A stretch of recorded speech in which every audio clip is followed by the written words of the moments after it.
আমাদের ছোট নদী চলে আঁকে বাঁকে, এরা স্বামীগুলো ঘুম পাড়িয়ে ফোন করে সেই ফাঁকে।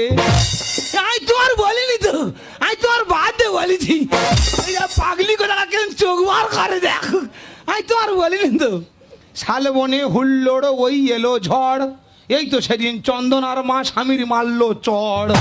তুমি দেখতে গিয়েছিলে? হ্যাঁ, লোকমুখে শুনেছি, লোকমুখে শুনেছি। ওই দেখ কিরকম রেগে যায় না, ওই যে আমি তোমার বলিস তাই। পাগলি কোথাকার। চারিদিকে শুনশান, ঘরের ভিতর শব্দ, হাকিম উকিল পুলিশি বলে বইয়ের কাছে জব্দ। আমি তোমার বলিনি তো, আমি শব্দ আর জব্দ এক যা করে দিচ্ছি।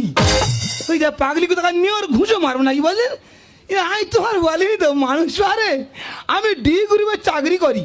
কোথায় সকালবেলা পেপার পড়তে পড়তে চা খাবো তা নয়, বইয়ের মাথা উকুন দেখতে বইছি। কি করবো, কর্মফল আমার খারাপ, কিচ্ছু করার নেই।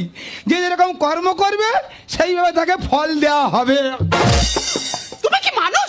তোমার আমি উকুন তুলতে বলেছি, তুমি চুল তুলে বসে আছো। দেখো, থানা আমার কুলতলি, বাড়ি আমার জামতলা, আমার কাজকেই উকুন তোলা। তা তুমি উকুন তুলবে তা কি করবে? তুমি শান্তি বৌদির দোকানে চা খেতে যাবে? উল্টো কথা বলুনি, উল্টো কথা বলুনি। তুমি কি জানো আমার মাথায় কত না লেগেছে? আমি বলছি লেগেছে, একটু কমে যাবে। এই কি বলি শোনো না, বলো। সেই যে চাকরি পেয়ে চলে এলাম, হ্যাঁ হ্যাঁ, আর তো দেশে ফেরা হয়নি।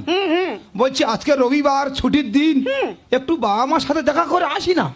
কি হয়েছে? আবার সেই বাবা মা? তুমি কি জানো তোমার বাবা মার কাছ থেকে কত না অভিনয় করে তোমাকে আমি ছিনিয়ে নিয়ে এসেছি? আর ও সর্বনাশ, তখন বলে অত দূরে চাকরি, ওই চাকরির কাছাকাছি গিয়ে বাড়ি করো, আর তুমি সপ্তাহ সপ্তাহে বাবা মার সাথে দেখা করে যাবে। এখন বোঝে নাকি অভিনয় করে ছিনিয়ে এনেছি। কি বলে বলো দিনি।